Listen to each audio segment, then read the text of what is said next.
I introduced myself to the horror genre at a very young age, sneaking out of my room at 4 in the morning and putting on whatever VHS my parents had rented for that week's date night. It was this way that I was introduced to films like Alien, Poltergeist, and The Exorcist.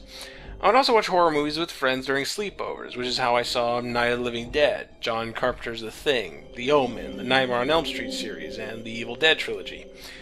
I could handle some really tough stuff back in the day. However, the one series that enticed me and teased me and played with my imagination more than any other was the Hellraiser series.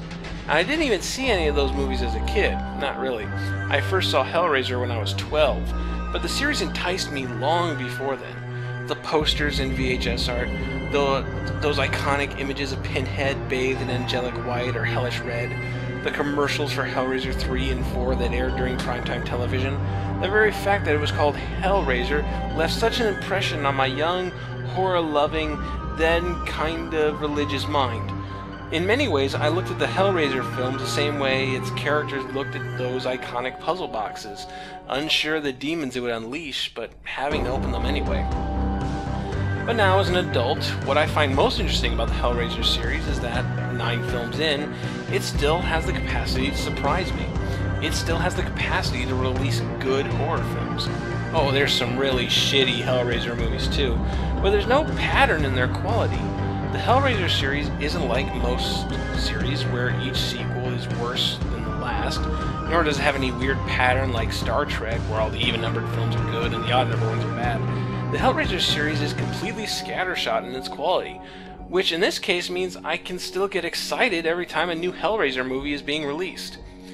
Part of that is because the series mythology is vague but imaginative enough that many people have found a lot of different directions for the series to go in, from more traditional slasher-type tropes to things more surreal and cerebral.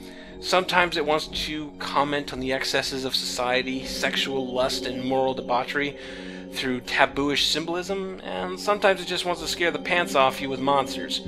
Either way, I think there's enough avenues for the Hellraiser series to go that you could probably continue it indefinitely and still pull off the occasional good one. So that's where we'll be examining the 9 Hellraiser films over the next couple of months as a build-up to Halloween. The good, the bad, the frightening, the interesting, pain and pleasure, indivisible, exploring the further regions of experience. I have such sights to show you.